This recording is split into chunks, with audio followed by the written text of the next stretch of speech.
You know what is emoticons? These points or exclamation. Yeah, great, Giovanni. I like that. So give me your favorite emoticon to say hi, because I really need these to connect with you. And this is my favorite one. They smile. Oh, so many. I love that. So thank you that you are here to listen about learning. And then this is me. I'm Leila Ribeiro, as known as Leila Girassol. In English, is like Leila Sunflower.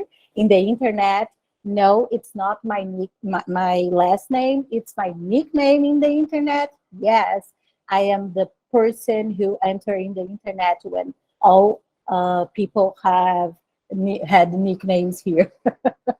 So I'm the design researcher here at Avenue Code, and I love it. And I'm a doctor in information science. I have a postdoc in design, a master in applied linguistics, and also a master in design. And I'm a bachelor in English and Portuguese language literature, and I'm a book author with this name, Learn, Unlearn, and Relearn. I know it's a long nerd curriculum, but actually they are just papers, and but not actually this show how I'm a learning lover. So why am I so in love for learning? So sit down, because it comes a story. So once upon a time, no, I'm kidding. I'm not going to say that. But once a teacher of mine told me that I will never learn English when I was 13. And why she said it when I was my first year of learning a foreign language? Actually, I don't know. But as a foreign language learner, I didn't have vocabulary. And then I make up with some words. For example, I don't know, it was hot, and I don't know how to ask a teacher to turn on the fan. And I started to say, for example, please, teacher, turn on the ventilator. It's a word in Portuguese with this R at the end to sound like English. But I don't know. I think she felt something personal or something like that, but she didn't recognize it as the way I found out to not stop the flow of conversation in English. And she thought I had to learn exactly the same way of my classmates, and that didn't fit me. So until that day, I had no fear to talk in English, but this day on, I started to feel insecure that because I started to believe her in her words for long and pain years. So I grew up, and I discovered that are other ways of learning, and it was a game changer for me. And then I back to my studies and become an English teacher. And I promised myself that every student who's passing in my classroom will never leave a bad learning experience in my classroom. So I dove into to a non-conventional learning to understand this fantastic world where everybody is seen as a unique learning person, and every place is seen as an opportunity space of learning. So the world has changed, and the way we learn has changed too. So everyone is learning something new in somehow nowadays. So the lesson of this story is there is no wrong way to learn of learning of new things in your life. So um, why do we need to change our way of learning? So you could ask, but Leila, I learning this way all my life and I still alive. So I don't know why I have to change it. So I'm going to show you a very brief and very fast outline about learning and changing. I think it's important to our conversation to understand it. So here, sorry. So I'm going to start talking about the revolutions of society. So the first one, the agricultural revolution, where the world is completely different. It was the culture was a farm, a family organization. We were more connected with the nature, and we use analogical tools.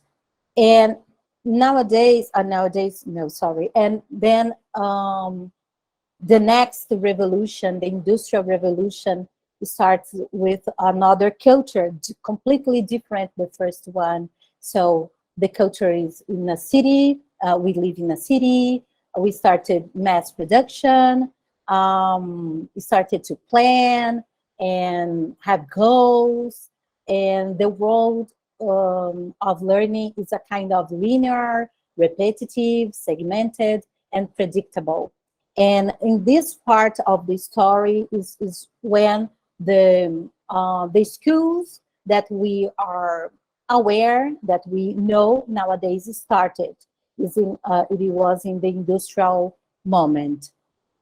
And then we had the digital revolution that we know, that we are more aware of it nowadays. So it started with computers, internet, the world started to be more connected, and the learning culture changed it again. So it was no linear, mutant, hypertextual, and chaotic, because we started to learn very different things from the first one. And then when we started to think, okay, I'm understanding it right now, the digital revolution, and ta-da, three revolutions at the same time: nanotechnology, genetics, robotics with artificial intelligence. So we started to to to live these revolutions in our daily lives nowadays. They are still ongoing, but we are feeling this so much.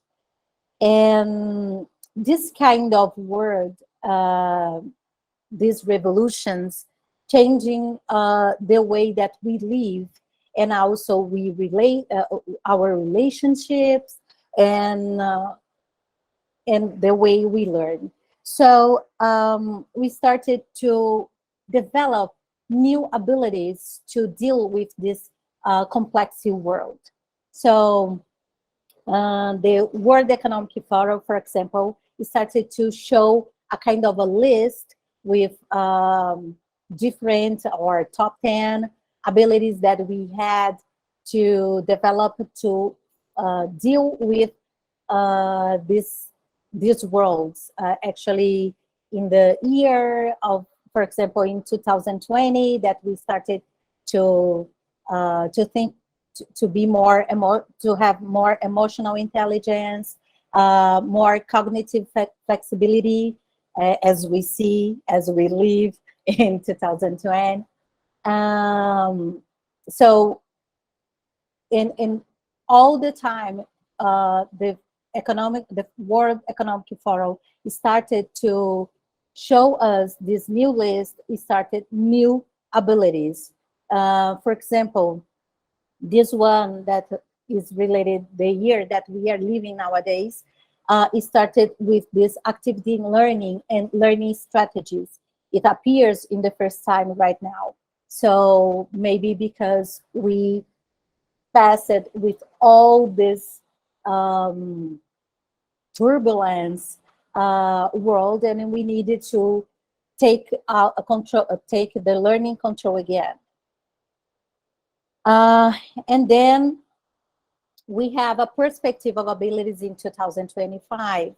10 abilities for future of work, for example. And again, there is the activity learning and learning strategies. There are these two abilities that we have to keep in mind and to put in our priorities here to live in this complex world. So after COVID-19, the World Economic Forum started a new list with 4 essential abilities that can make the world better after COVID-19. So all this 4 is related to futures literacy, systemic thinking, anticipation, strategic foresight. So all these new abilities, that essential abilities, those essential abilities, we need to embrace impermanence, embrace the unknown, integrate the future into the present. So this requires us a very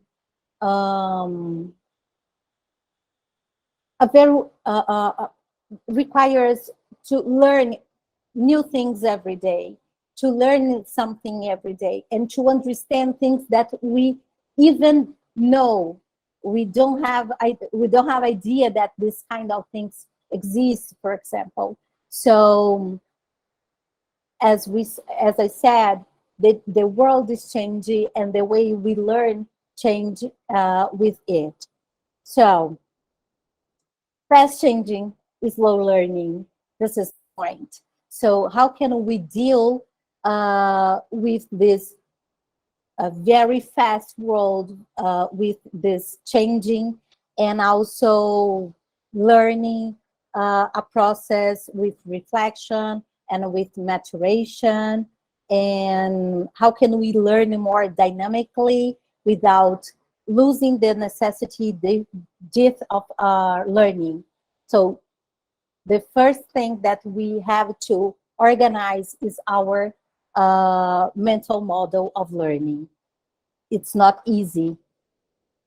Mindset changing is something very important and very, how can I say that?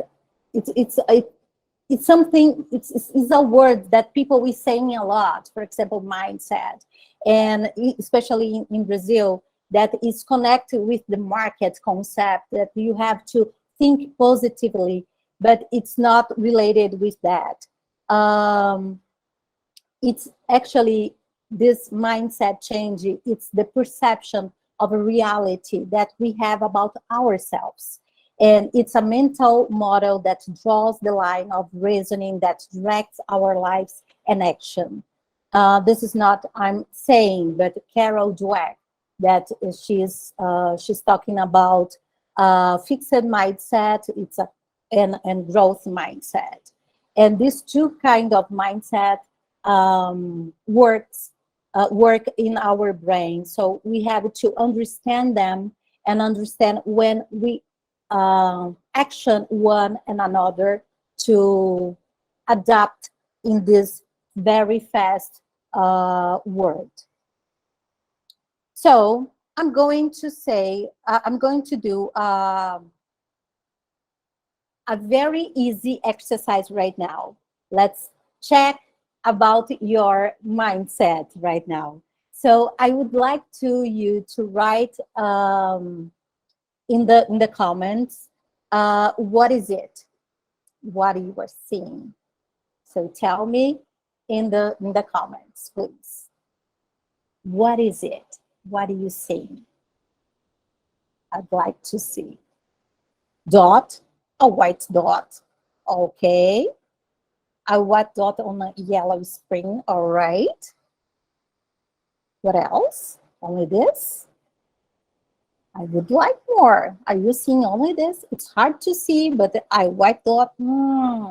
A small white dot centered on the screen. You were only seeing it? Are you sure? Ah, stunning environment. I like that, Giovanni. What else? A portal. A portal. Nice. SpongeBob. Excellent, Camila. Very good. What else? I would like to read more different things. Do you have not any yellow wall stained with white? Oh my gosh. So nice. A nose, if you add a nice. Excellent. Eu vejo um buraquinho de uma fechadura e a gente olhando para fazer fofoca. Excellent, Carol. Very nice. Okay. Thank you so much. So this is very funny. This is a very funny exercise because when we do this with kids, for example, we have to ask to stop because they started to say lots of things and different things, and it's very funny. And for example, they say things like, "It is the wink come of Bumblebee's cheeks," and something like that. So why I'm doing this? Because there are different ways of thinking. Actually, Charles Peirce tell us that are three types of reasoning. So the first two, there is a wrong word here, but it's inductive. That we generalize existing ideas, and by repetition, for example, and the deductive one when we reduce the options of the existing ideas. So, and there is another one. This is the best one. The first two, it's very related with the classic thoughts of scientific methods, and the abductive one is my favorite, is when we create a space to generate new ideas. So these three thoughts are not exclusive, it's the opposite, they are complementary. So we start with the abductive thoughts, and then we go to the more scientific methods to understand them, to prove them, for example. So it's and this is the one that we need so much right now in this changing the world, because we are dealing with very different ideas and very different knowledge that we ever met before. So why is important to design? So design is a systematic thinking. So we have this kind of movement that we open to divergent phase. We started with a question and open to understand and get more insights and insights. And then we get in the emergent phase, for example, that we called a claim zone. We started to claim that there are lots of knowledge, not lots of information, and you have to stop it and we started to the comfort phase, when we started to understand this information and to cluster them and to put them organized to go to this decision point. So to do it, we have to use all these ways of thinking, and started to create solutions and different solutions for complexity problems, for example. And this ends with this kind of design mindset that we started with research, with uncertain partners, insights that we are dealing with, and then all these informations and these insights started to make sense, and we started to have a concept and prototype it in a solution, for example. And when we show it to our clients, or even in our daily life, because design mindset we can use everywhere, not only in companies, for example.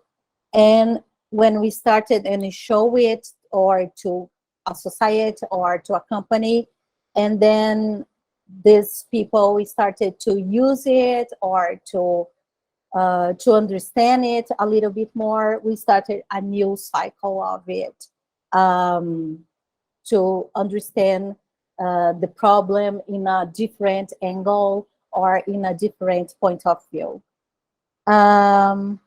So this is why design mindset is so important to us, to understand this unconventional learning, because conventional model of learning, it's a kind of linear part. So we learn something, we use it, and in some time we discard it. We don't think this is important anymore. So we learn it in schools, and we spread it to our daily lives, in our jobs, in our houses. So it's something that it's not a very good way to live in a world that is changing a lot. We have this kind of linear conventional learning process. So using the design mindset, insumes, and theories, I started a non-conventional model using this kind of thing. So as you can see, it's the same 3 points, but now we are doing a different way. We are in a circular way of learning. So we started learning something in some point of, in some point we started to evaluate it. Is it this knowledge is still working?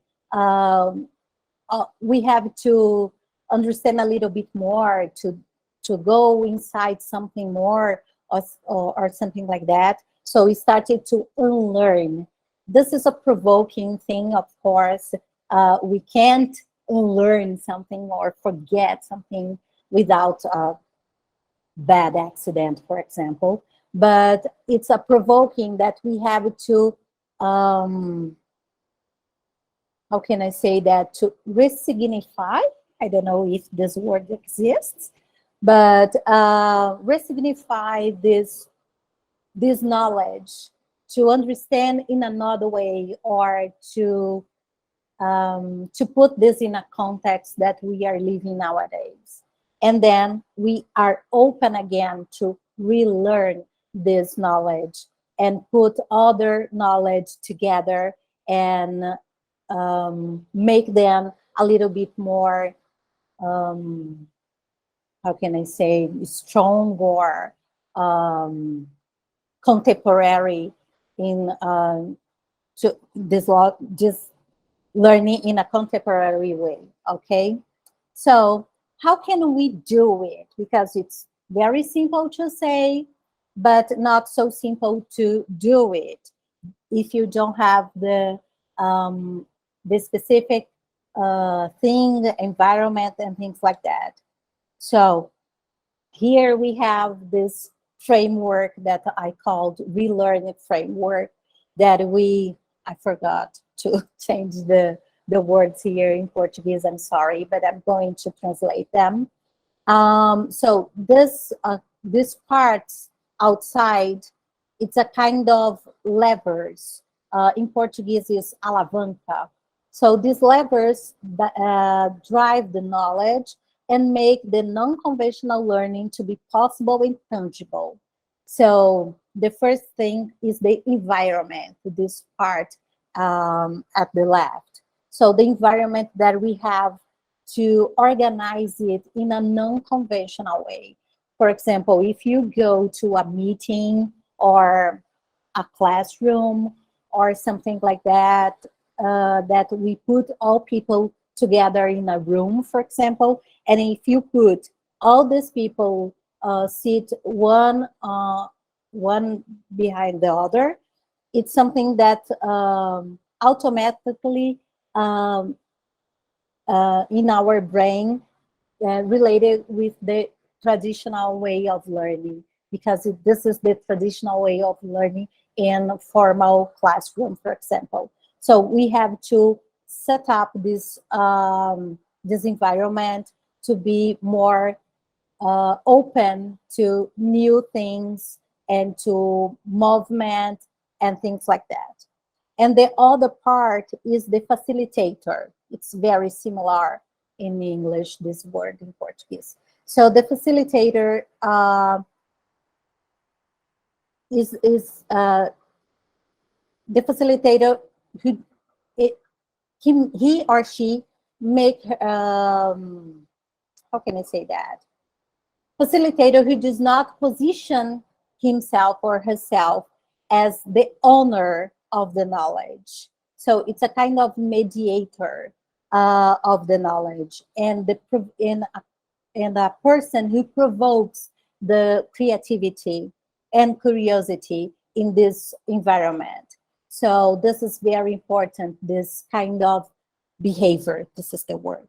This is the behavior of the facilitator in this kind of environment is very important, because this is going to lead the participants in the way they would like to share this knowledge among them.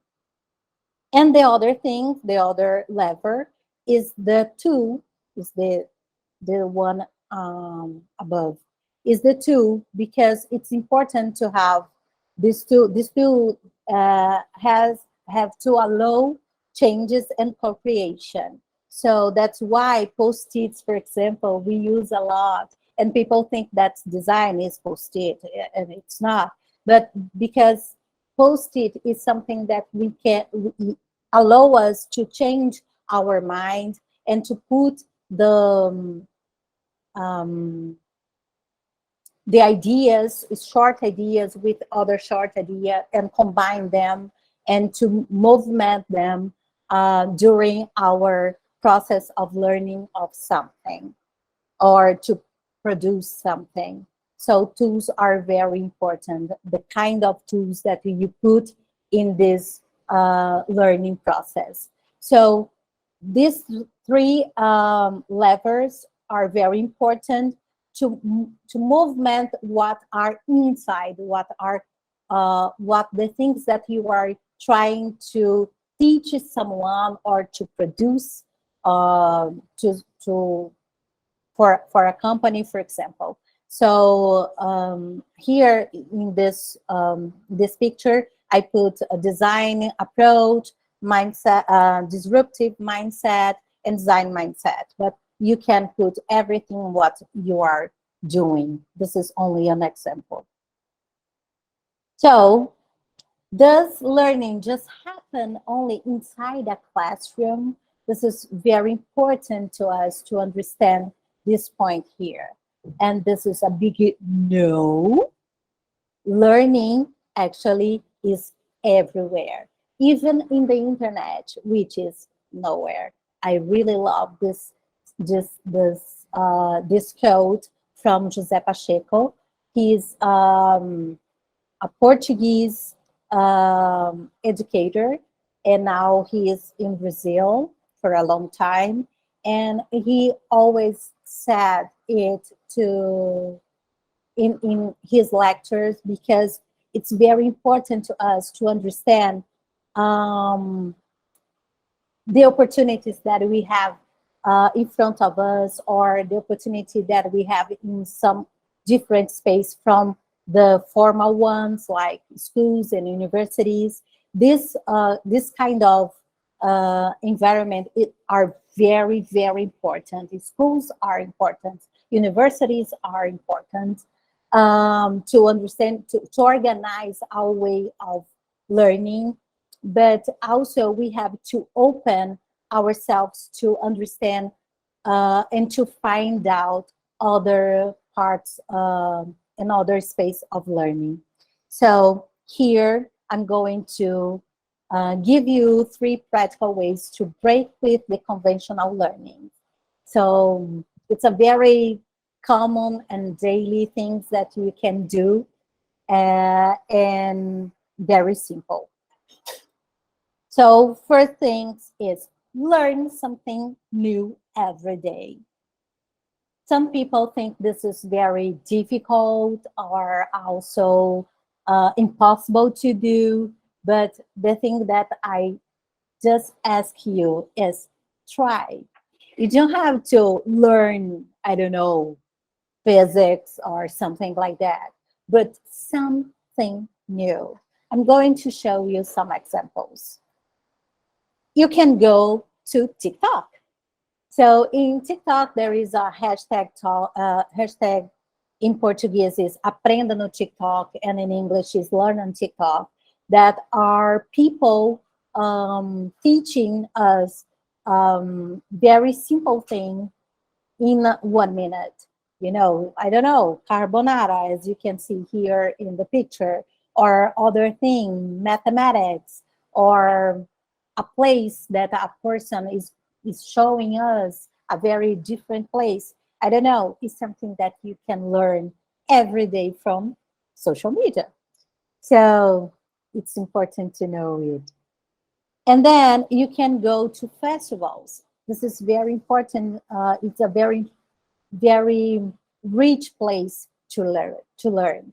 For example, here uh, every year I go to South by Southwest Festival because I think it's very interesting, and there are many different um, trails that you can learn from different people, from different things, and it's a very cultural festival too.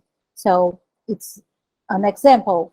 I said here about South by Southwest, but could be, for example, Dot Design Week. So it's a very different way in a very different place to learn. And experiment, be creative.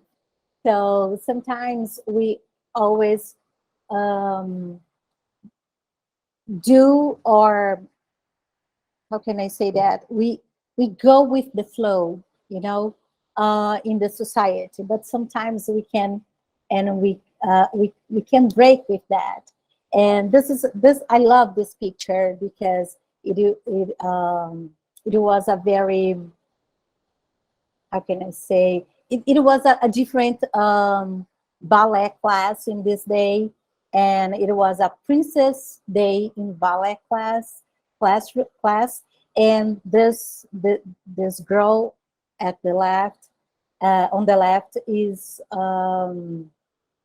with hot dog princess. So it was so funny because um, she thought she was really a princess. So you don't have to be a Disney princess. You can do your own way of be a princess, for example. So I love this picture because this could pass us this kind of message, and you can do very small things. For example, wear different shoes, you know, one of pair of one another, or um, do your nails with different colors, things like that. Very different things, but small things. And then number 2, unlearn by challenging your limiting beliefs. So sometimes we believe in this is our fixed mindset, and sometimes we believe we have these limited beliefs. For example, I don't know if I can.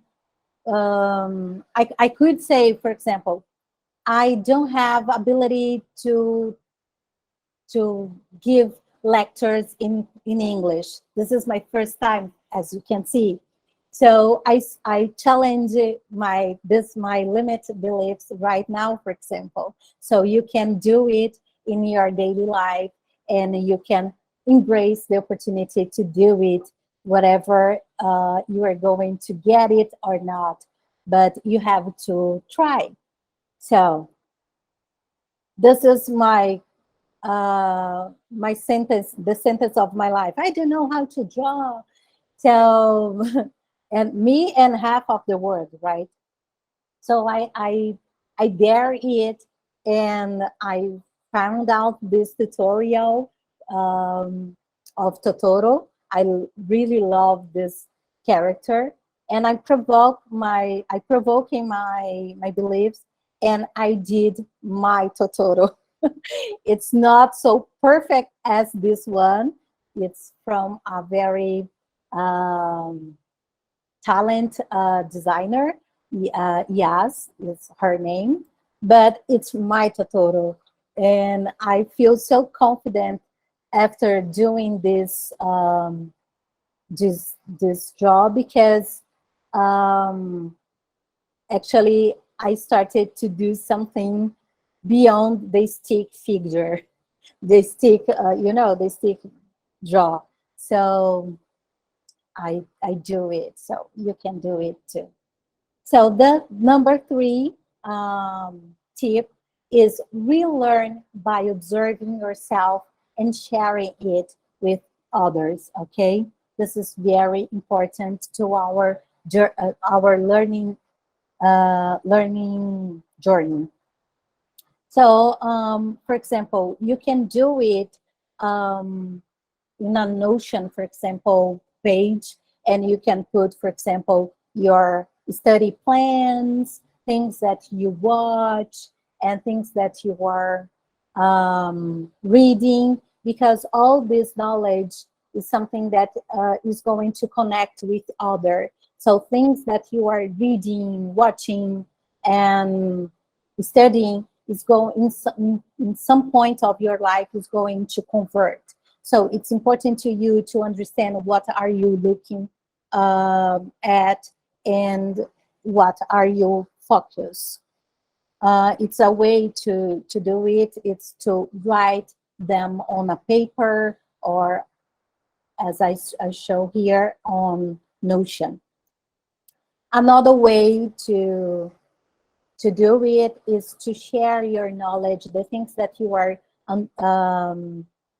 understanding or studying in a social media. For example, Medium is a social media, and it's a very good place to share knowledge and to find other knowledge, and to put all these things in a same hashtag or things like that, and you can discover that other people are saying things that are very similar to you or different. And so it's a very good way to learn too, and to share it with others. And then be part of communities. Communities are the future, as I said, um, as people said, actually. And then actually for me is the present, because when you are in a community, you share not only knowledge but relationship, but you improve yourself in this way too. So are you tired, guys? How are you right now? Lots of knowledge, lots of things, and a person with broken English saying lots of time. But I would like to ask you a very special and important question to me. What did you unlearn today? Not only here with in this lecture, but in your life. I would like you to write in the chat about what did you unlearn today. Did you learn something today? So tell me, things could be here in the chat or in this lecture or in your life today, think a little bit and put this in the comments. It's very important to me, all right? And then while you are writing it, I'm going to show you a video that is so important to understand how can we put this learning in practice in our daily lives. How can we improve this? Just a minute, I'm going to share it with others. And how can we learn this new kind of learning here with kids? This is an ad, but forget the ad. Focus on the message, please.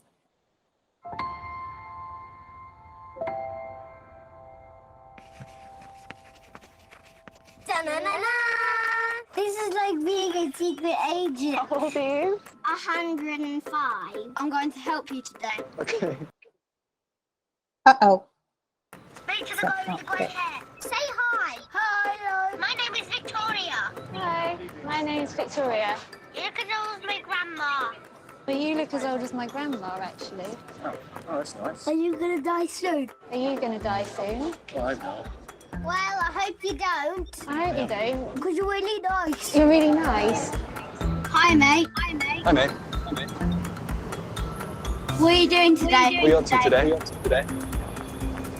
Chris, talk to the girl in the stripy shirt. Right. Can I sit down? Can I tell you a story? Can I tell you a story? Once upon a time, Once upon a time, there was a goldfish. there was a goldfish. He was all alone. And he was all alone? The end. The end. It was really unusual. Nice hair. I like your hair. I like my hair. Yeah. Do you want to talk about fairies? Fairies? Yeah. Sit closer. Do you want to come and visit my house? Do you want to come around my house? Are you hitting on me? No. Do you want to dance? Like now? Or... Yeah? Can I have a cuddle? Please, can I have a cuddle? Come on. Me and you play patty cake. Are we friends now? Are we friends now?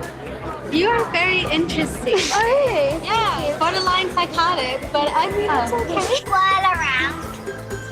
Shall we learn each other's numbers? So we can call each other, maybe. 5555. 5555. That's enough numbers now. Yeah, that's 5. Shall we be friends? Yeah. Oh, your hair's so big and lovely. They did it. Do you want a Mentos? Yeah? Would you like a Mentos? Yes, please. You'd like one? Yeah. Do you want a Mentos? Oh, okay then. Thank you. Mentos? Oh, thank you. Who says no to Mentos?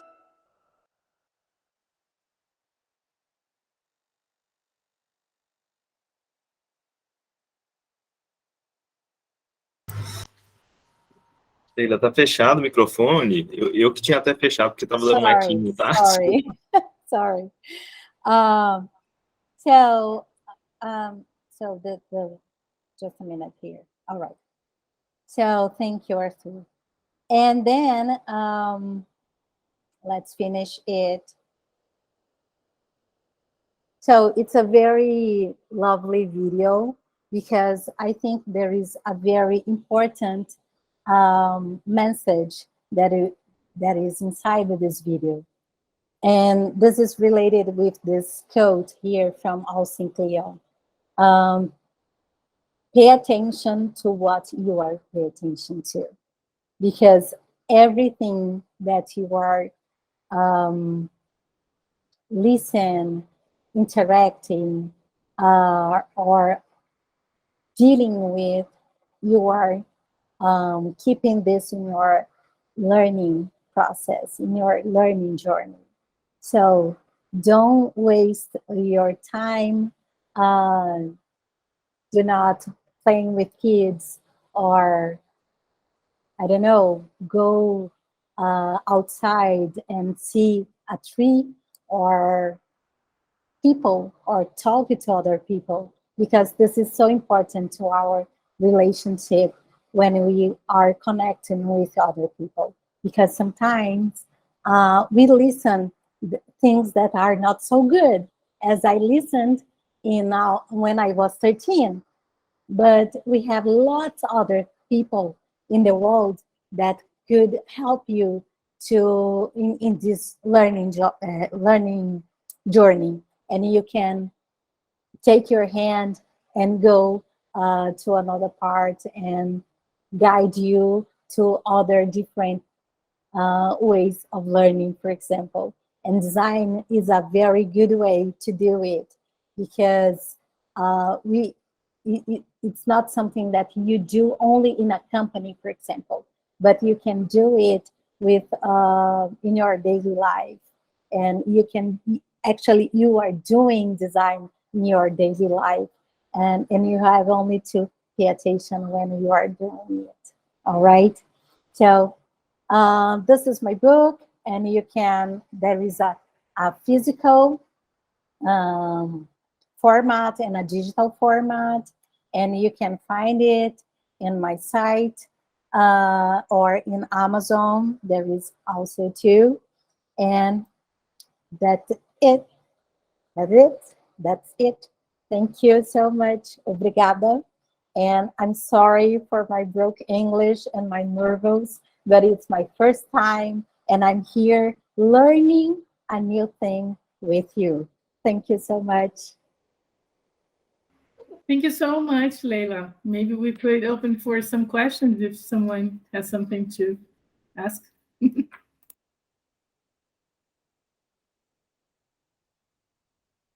Oh, there are lots of messages here. You can, if someone has something to ask, you can open your microphone.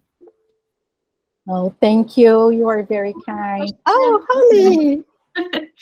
Leila, I really would like to know, where did you create this curiosity in yourself about learning and unlearning? You know, was there something in your childhood that you can look back and say, this was the turning point that made you curious, or was it something always in you? I'm asking this because for my son, I always think that curiosity would be the best attribute he could have. But I don't know if that's something that you can teach or something that's innate. Actually, you can teach curiosity, because actually you only have to give options and opportunity to a person to discover different things. So in the beginning of my presentation, I said about my school trauma that I had. So this is something that blocked me for most of time, but actually is the same thing that provoked me to go beyond that sentence, that teacher sentence. So I don't know. I think this is something that maybe that I have inside me, probably, but I'm completely aware that it's possible to teach it, because as I'm an educator, I always see, for example, when a person is a kind of I don't know, you know, a kind of how can I say that? A person that needs an opportunity, needs an open door to go to other way to learn. For example, when you are in a formal classroom, you only have the same way the others to do the same thing, to learn the same. So this is very anxious for some people. For example, probably your son, because we have this opportunity to understand the world in a different way. So in classroom, there is only one way, and this is not wrong, but you have other parts to explore the world. So maybe I started it. This is the turning point. Probably I started to to understand other ways of learning. Actually, since my teacher said that I didn't have the chance to learn English in that way, so probably it would be that. That's actually so encouraging that even like with a traumatic experience like that, that could be the point where you discovered the way that you like to learn. Thank you. Thank you. Oh, Lucas, I have the same feeling about school. That was my spark to study new ways of education. Excellent, Lucas. This is the point. Schools are good, but also bad. I know, I am a teacher.